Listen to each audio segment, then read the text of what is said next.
कभो कभो श्याम बनी गईल गोटनहारी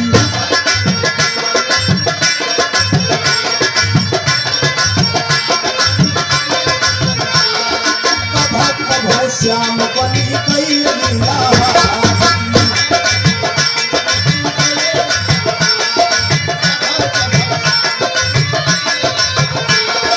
लीला तोहार सब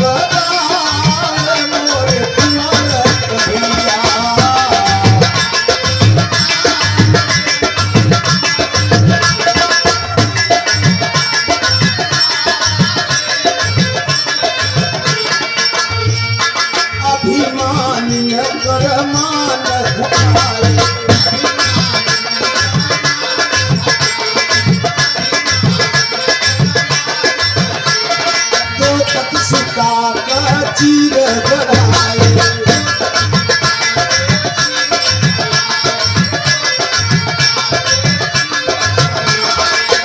ऊपर गिरते आए मोर कन्हैया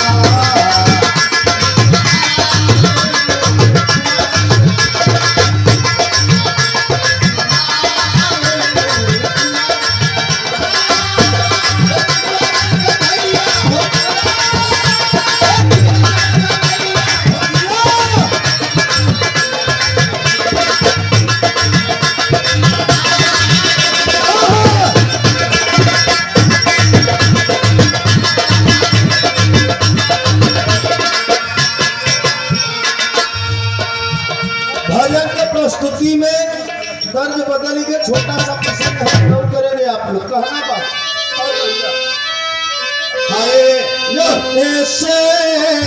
मुन्ने से मोर मन डोले मोर मन मचले हम मिल गए बलम की बाल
परमात्मा को पूरा समाप्ति की ओर बहाया। अरे सतगुरु सच नरी रंग वालो रे गोइया पिया मिलन की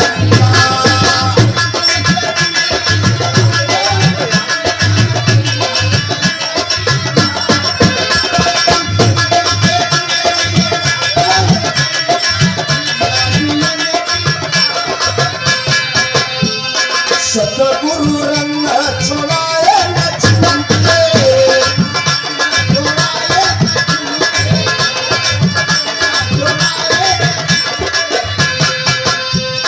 जो रंगवाए प्रभु से नाता टूटे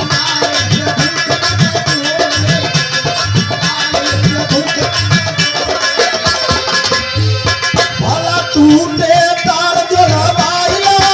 भला टूटे तार जोड़वाला रे भैया पिया मिलन की बाजिया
पैसा बहुत है ठीक है। इंद्राज होगा चल राम सिंगारे भाई कोर्स हाँ तो आप बदल के आदत हुई है वो खराब पैसा पावो तुझे कजरी का कैसे यार हमें अभ्यास हाँ पैसा पर तू बचे चाहे जवान कह गया अरे क्या करताल ले रहे बड़ा बढ़िया हथियार ले रहे आज से मंगलो जान गया जहाँ गए पास रहे कौन हथियार 200 रुपया माँ पुरस्कार बड़े भाई गौर से राम सिंगार घर मलिकार भाई के नमस्ते प्रणाम भाई आखिरी भाव भाई फती बढ़ जाओ गनवा उठा न हो गे मितवा सजवा सो गइलन बिहानावा गनवा उठा न हो गे मितवा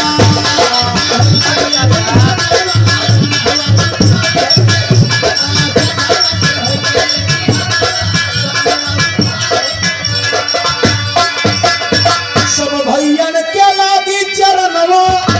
राम सिंगारे करान भेटियो मिलनो हाथी गनवा उठान हो गे मितवा अरे घड़ी में 4:30 बजी गे बीरानो गनवा उठान हो गे मितवा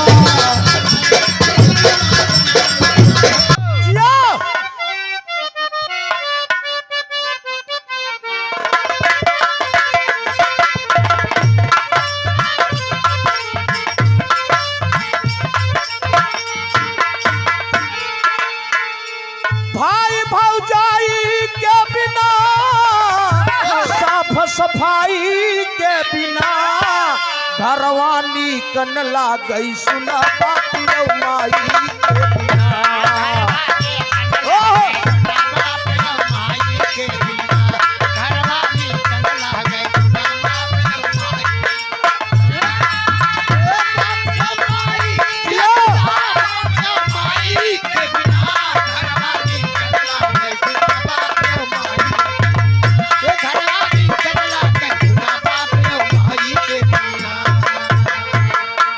माई के बिना साफ सफाई के बिना घरवा नीक न लागे सुनो बाप और माई के। दूसरी लाइन में कभी बड़ा सुंदर भाव लिखत है का मास्टर साहब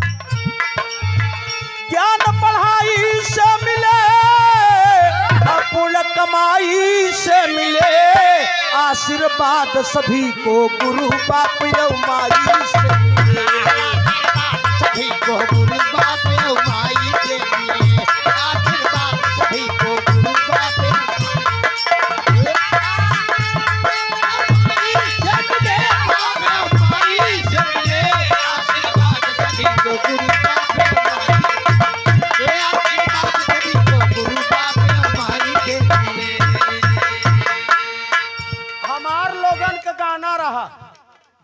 हमार लोगन का गाना रहा पिया गुलरी के फूल हो गए सास मोरे चौका ननद मोर तावा तावा पिया बिचवई में स्टूल हो स्कूल है ये हमारे उग्रसेन यादव बड़े भैया कोर से जकर सौजन्य से दर्शन हुआ आपके बहन जी के दरवाजे पर बहुत शुभ आशीर्वाद हम कौन आशीर्वाद से किथे कर रहा है खींचनी पर खुद ही जने परा है तोहरे हाँ करीब में भाई है हमार बहुत सम्मान प्यार देते कई बार संगरा के धरती पर कलाकारन के साथ बिरहा कराएं उजाला से कराएं सोना सोहानी से कराएं नीलम से हाँ कई बार कराएं जे जे कलाकार है आपके समझ में तेका तेका बुलाया हाँ दादा तो अरे भाई वो तो है ये आप बड़े भैया कोर्स 201 रुपया का पुरस्कार हुआ भैया के नमस्ते प्रणाम सब भाई के साथ दर चरणों में नमस्ते प्रणाम बा भाई भौजाई के बिना साफ सफाई के बिना घरवा नीक न लागे सुनो बाप और माई के बिना ज्ञान पढ़ाई से मिले पूर्ण कमाई से मिले आशीर्वाद सभी को गुरु बाप और माई से मिले लोग कहते फलाने का लड़का बहुत सुंदर पढ़ाता है कुछ गुरु का आशीर्वाद कुछ माता पिता का आशीर्वाद कुछ पूर्वजन के आशीर्वाद कुछ खानदानी असर होता है जे के तीनों मिल गया तो राजा के का लड़का रुकई वाला बा अबे हमारे प्रधान जी के यहाँ देख ले एक जने MBBS हो गए एक जने BMS करे था ना तो कुछ खानदानी असर होता और जौनपुर के धरती है भाई शिक्षा कमाने में तो आगे आप लोग है ही है कहने का कोई बात नहीं है तीसरी लाइन में कभी बड़ा सुंदर भाव लिखा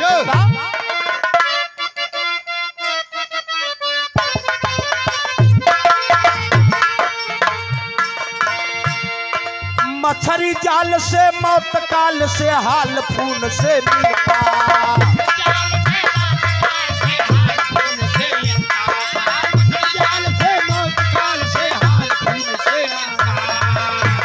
मछरी जाल से मौत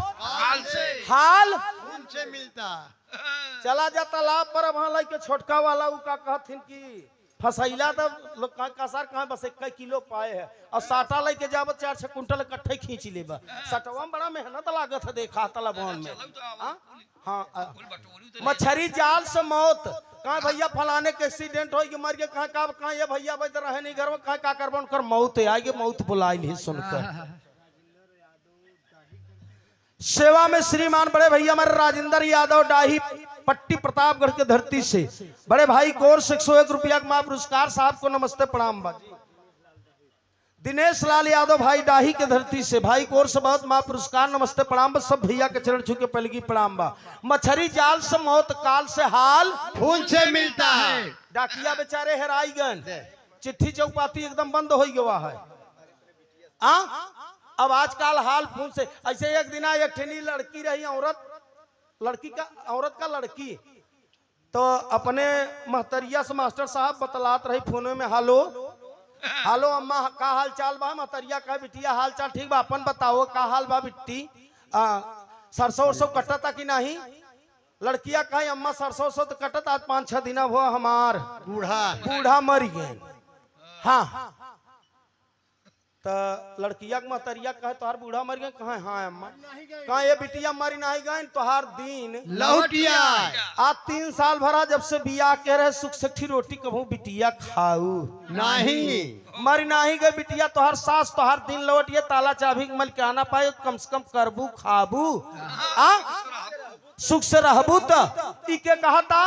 बुढ़ियवा कहा था महतरिया कहा था अपने बिटियवा से और तब से वही बुढ़ियवा का पतोह चाल के पहुंच गई प्रधान जी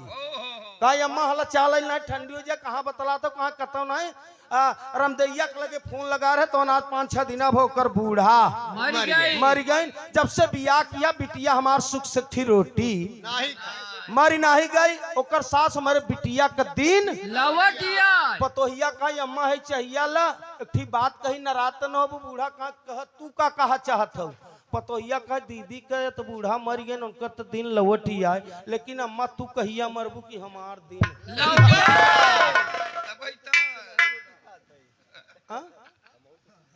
हम तो सुख से नहीं खाते रोटी। यही सब संसार के रीत है भाई साहब। दूसरे के अगर बुराई करबे दूसरे के गढ़ा खनबे तो मलार तो का खाना रहे पक्का है। भला करो तो कर देना परमात्मा के यहाँ देर हो सकता लेकिन अंधेर नहीं होगा। चौथी लाइन में कहना बा है का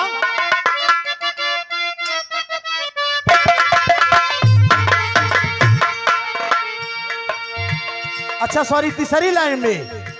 मछरी जाल से मौत काल से हाल खून से मिलता।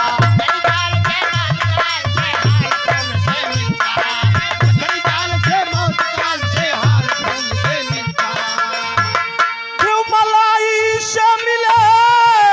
अमास कसाई से मिले कितना कृषक करई हरवाही अन्न बोआई से मिले।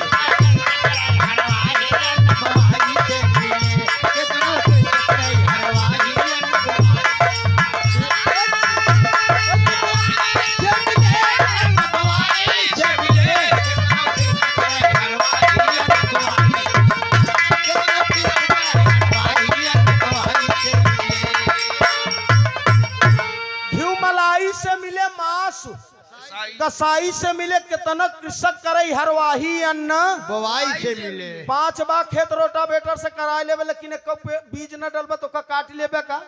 कभो नहीं काट सकता। अब घी मलाई से मिले मास्टर साहब दूध न रहे तो न घी बन पाए न दही बन पाए। कभी लिखत हन कहना बहा है का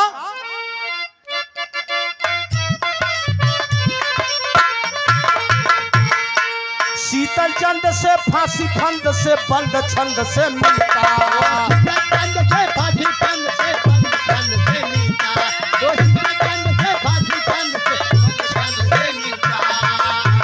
आम बौराई से मिले महुआ कुचाई से मिले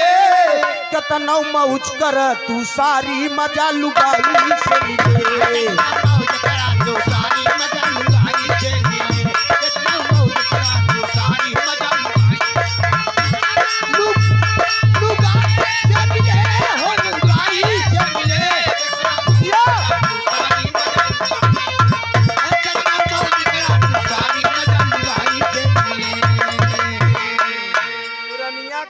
कि अपन लड़का दूसरे के औरत बहुत नकल लागत। हाँ काहे बरे जान थे पहले ऐसा होबे करत था। अच्छा हाँ देखा है बहुत हमन आगे हैं अब ये सोचा था कुछ बताऊं का फायदा होता। हाँ ये हमन तो मनोई लागत है और चीज में मन नहीं लागत है। सुने वाले बड़का भैया आखिरी लाइन बहा है अब हम पर हम जाबन कर हम जाते तो हर दिमाग जहाँ बहकता है। आम बौराई से मिले महुआ कुचाई से मिले कितनो मौज करत तू सारी मजा लुगाई से मिले। अब हाँ पुरान बड़की मायरा पूछा का बड़की माई दादा का है चौपर हत बेटवा ई जवानी में बुढ़वा का धारा नहीं करात रहा जब बुढ़ौतिया है तब मोरे लगे जब भरी जवाना तब भरी सहरा टहरत रहा छुट्टी नहीं बहत रहा होता। हाँ धराए नहीं यार जब देखा तब कछारन भागत रहा। हाँ अब हम जब बार रंगा के बस छोड़ता ही नहीं ललवा नहीं मजनुआ अब प्यार में घर ही नहीं छोड़ता है। बड़का भैया आखिरी भाव में कहना वो मुन्ना का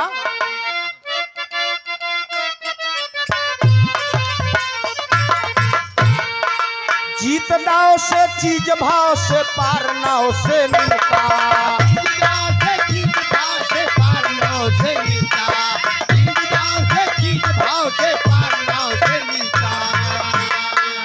नाव से चीज भाव से पार नाव से मिलता।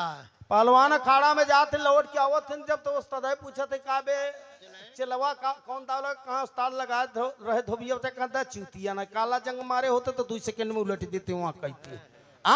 जीत दाव से चीज भाव से पार नाव से मिलता जल गहराई से मिले अब कोयला खनाई से मिले राम सुमेर तूफानी सारी गीत कथाई